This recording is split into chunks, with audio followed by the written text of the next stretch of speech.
하겠습니다. 자, 이제 어제도 저희가 소개해드렸습니다만은 지금 검찰이 이원석 검찰총장이 이번에 이제 김건희 여사 관련돼서 이제 지금 수사에 특별 전남 수사팀이라고 하는가요?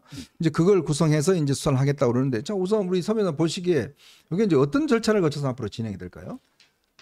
뭐 지금 이제 그 3명의 검사를 네. 그 전담에 더 투입하는 거죠. 형사 일부에. 네. 원래 형사 일부가 이제 장기 미제 사건이 많아. 이준석 사건처럼 정치적 사건이 많아요. 네, 그거 가면 뭐 아무것도 안 된다고 그러더라고요. 그러니까요. 형사 일부로 가면. 근데 저는 이걸 가지고 이제 일부에서는 뭐 이원석 총장이나 네. 송경호 중앙지검장이 대통령한테 이제 거의 뭐 반기를 들고 이제 그 오히려 김건희 여사를 집중 수사하는 게 아니냐. 배신한 거 아니냐. 네. 뭐 이런 데 그 일부의 분석이 있는데 네. 제가 알기로는 저는 그건 아니라 봐요. 제가 요즘 이게 대검의 움직임을 많이 보고 그 아는 분도 많거든요. 그거 뭐 우리 정통하시잖아요, 또 우리 서 변호사. 결국요. 네. 이원석 총장이나 대검에서는 이제 그 모든 사건은 오로지 국민만 보고 성역 없이 네. 수사하겠다. 이 말은 이제 그 살아있는 대통령 권력이든 살아있는 이재명 입법 권력이든 죽은 문재인의 권력이든 누구든지 이게 법과 원칙에 따라 성역 없이 수사하겠다. 이 뜻으로 저는 봅니다. 그렇다면 이게 김건희 여사 것도 성역 없이 수사하잖아요. 네. 이러면 이게 김건희 여사는 못 잡아. 최재형이를 잡아요. 최재형 목사. 왜 그러냐면 이게 목사. 법에 배우자는 처벌 조항이 없어. 어허. 근데 준 사람은 처벌 조항이 있어요. 아, 준 놈은. 예. 그다음에 스토커 법으로 이게 고발돼 있고. 그다음에 견해 대립은 있지만 주거침입도 한번 따져봐야 돼요. 그렇죠. 속에 들어가면. 맞아요. 저는 몰카한 것도 있잖아요. 저는 이게 300만 원짜리도 가짜 조작한 게 아닐까. 실제 짝퉁 가지고. 네. 이런 게 여러 억이 있죠. 그러면 결국에 김건희 여사는 처벌 안 됩니다. 네. 따라서 이게 최재형을 잡고.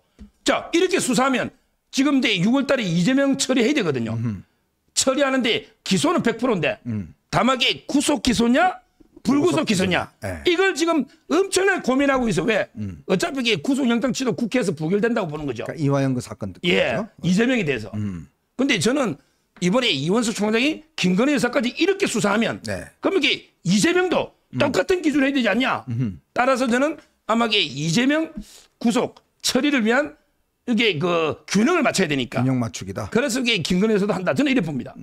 근데 지금 보니까 이게 지금 최재형 목사나 이쪽에서 얘들이 갑자기 또 수사한다니까 출두를 좀 늦춰달라고 요청했대요. 그게 바로 이제 아까 말씀했던 얘들이 결국은 처벌이 되기 때문에 그런 거죠. 그렇죠. 거기에 배우가 있는 게요. 네. 솔직히 저는 북한까지도 의심스러워. 북한을 자기 집 드나들지 왔잖아요. 아유, 걔는 이게 뭐. 엄청난 공작이거든요. 시계에다가 이게 카메라 그렇죠. 해가지고 따라서 이제 그 배우의 보도 뭐 여러 가지 이게 언론 매체도 있잖아. 서울 네, 소리나 맞아요. 이런 게 배우까지 다 캐버리면요. 엄청난 공작이 나올 수도 있고 오히려 이게 지금은 고발한 척에서 꼬리를 내리는 거예요. 왜? 자기들 처벌될 것 같으니까. 따라서는 이번에 뭐 아주 신의 한 수다. 원래 전쟁할 때는요. 우리 살을 좀 배줘야 돼요. 육참 골다리랍니다. 그렇지. 우리도 수사에서 좀 이게 살을 배주고 이재명의 뼈를 취하는 거죠. 저는 이원석 총장이 그렇게 할 거를 믿고 만약에 이원석 총장이 이재명에 대해서 구속력 청구 안 하면요. 저는 그다음부터 이원석 총장 퇴진운동 할 겁니다. 퇴진운동. 제가 서 변호사님께 좀 질문이 하나 있는데 이 우리가 이제 몰카 공작이라고 하는 건 다 알잖아요. 예. 그런 식의 몰카 공작을 했을 때 의율할 수 있는 게 뭐가 있습니까? 지금 이제 그 아까처럼 여러 가지로 문제될 수 있는 게 몰카 공작이니까. 네. 첫째는 이제 그 아까 그 공개한 거 정보통신망법 위반 되지 않나요? 그리고 그러니까. 이거 몰카로 이제 공작을 했고 그걸 또 이제 그 서울의 소리 유튜브를 통해서 공개까지 한 거 아닙니까? 그러니까요. 그거를- 처음부터 이게 보면 말씀드리면 예. 처음부터 이게 안 만나려는 걸 계속 이게 쏘기 가지고 만나자. 네. 이게 스토커법이죠. 스토커. 아, 스토커 처벌법. 스토커법. 예. 거기서부터. 예. 자, 그다음에 두 번째 그 들어갈 때 네. 원래 이게 몰래 녹음하고 이렇게 했으면 들어올까요? 허락 안 할 거 아니에요. 네. 사기를 치가지고 들어간 거 아닙니까? 성낙법으로 사기 들어갔더라도. 네. 예를 들어 이게 오피스텔 들어올 때도 음식 배달 때로 쏘기 가지고 문 열어주고 들어오면 성낙은 했지만 이게 주거침입이거든요. 아, 주거침이. 건조물 침입 이렇게 보이고요. 네. 그다음에 무단으로 음성이나 네. 또는 이게 동영상 초상권 있잖아요. 예. 이걸 이게 유포하잖아요. 네. 이것도 이게 명예훼손이나 될 수도 있고. 그다음에 저는 아까처럼 이게 좌파들이 공작하는데 300만에 쓸까요? 그것도 위조한 게 아닐까. 아마 이게 짝퉁 가지고. 그럼 이런 것까지 다 조사를 해봐야 되는 거죠. 범죄되는 게.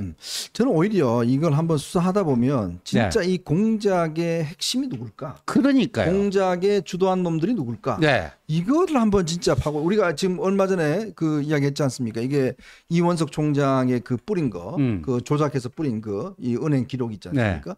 그것도 딱 4개 언론사만 뿌렸잖아요. 그것도 어떤 저는 이 중심이 있는 것 같고 그렇죠. 뭔가 이게 지금 야권에서 이런 공작하는 게 뭔가 이게 지휘하는 조작하는 중심 세력이 있는 것 같아요. 보이지 않는 손이 있다. 느낌이 그래요. 예, 그런데 이 경우에는 이제 최재형은 종북 목사라는 거 우리가 다 알잖아요. 뭐 수시로 그 북한 드나들었고 북한의 권력 핵심부에도 언제든지 접근 가능했고 그게 나오잖아요. 이 정도 되면은 이건 뭐 북한의 대리인 에이전트, 스파이 뭐 그 정도로 충분히 볼 수가 있는 거고요. 근데 저는 이 검찰 수사 과정에서요. 그 이른바 명품백을 사는 비용 300만 원이 서울의 소리 측에서 그 자금을 제공해 줬다. 그리고 최재형은 그 돈을 받아서 백화점 가서 구입한 거다. 뭐 영수증도 있다. 그런데 그 돈의 출처가 서울의 소리인지 최재형이 북한 갔다 받아온 공작금인지 누가 어떻게 합니까? 그거를. 그렇죠. 그렇죠? 그게 저는 북한에서 공작했을 가능성도 상당히 있다 봐요. 저는 충분히 이건 있죠. 엄청난 사건입니다.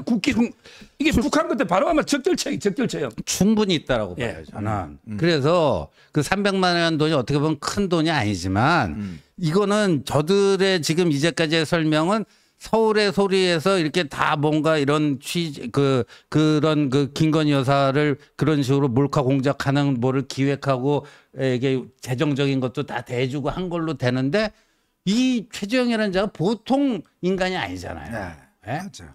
이거 까보면요.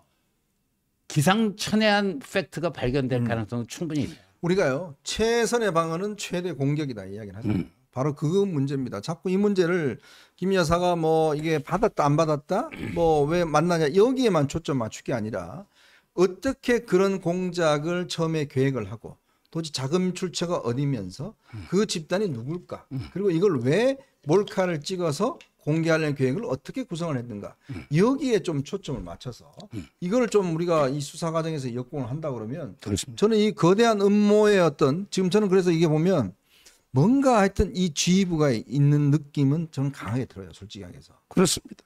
아마 근데 이번에요. 이원석 총장이 전담팀까지 3명이나 꾸린 거는 김건희에서 조사하는데 3명이 필요합니까? 그렇지. 아마 이게 배후에 네. 그 캐기 위해서 3명이 갔다 오자는 보고 이번 기회에요. 네. 진짜 성역 없이 검찰이 장기로 눈치범이 들고 온 위제 사건 있죠. 이거 다 떨어야 됩니다. 이런 것 때문에 검찰이 비판받아요. 제가 대표적인 장기 미제 보면요. 같은 형사 일부에 이준석의 무고건 있죠. 아 무고건 있죠. 이게 지금 몇 년 됐습니까? 가로 세로 무고한 거 있잖아요. 맞아요. 접대. 이것도 지금 떨어야 되잖아요. 네. 기소를 하든 아니면 죄 없으면 무혐의 하든 이것도 이게 성역 없이 떨어나 같은 부에 이준석 건이 있고요. 그다음에 또 성남에요. 이동호 건이 있어요. 이재명의 장남. 장남. 이게 2가지 혐의예요.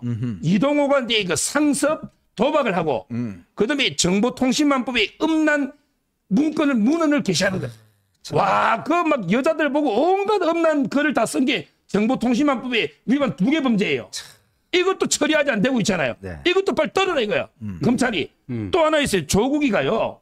옛날에 정경심 재판의 기록이 있죠. 네. 이걸 무단 복사한 걸 인터넷에 올리는데 이게 현근택이 범죄와 똑같은 거예요. 현근택이 재판하고 있잖아요. 자기가 복사한 거 이화영의 부인 준 거 있잖아요. 그거 올린 거. 첫 재판 했죠. 예. 그러니까 저는 그때 조국이가 정경심의 소송 기록을 인터넷에 올린 거. 네. 이게 지금 기소 의견은 송치돼 있거든요. 검찰에. 이런 게 장기 미제 사건도 절대게 권력 눈치 보지 말고 빨리 정리해라. 이걸 촉구합니다. 제가 마지막으로 한 말씀만 네. 드리면 이제 뭐 이원석 대검 총장의 특별 지시로 이제 그 수사한다니까 이게 여러 가지 가능성을 다 열어놓고 수사를 했으면 좋겠어요. 저는 그래서 그 최재형 그러니까 1968년에 우리가 무슨 사건이 있었어요. 김신조 일당에 의한 청와대 무장공비 그 습격 사건이 있었잖아요. 그러니까 이거는 총과 칼과 그런 그 무장공비가 아니라 네. 최재형이라고 하는 이런 목사를 통한 그 침투를 시켜갖고 정치 공작을 하기 위한 그런 그 평양발 정치 공작일 가능성도 하나의 개연성입니다. 네. 이런 것도 그 열어놓고 모든 가능성을 열어놓고 수사를 해야 되지 않나 네, 저는 이렇게 봅니다. 네. 참 오늘 토론이 뜨겁게 진행이 된 것 같습니다.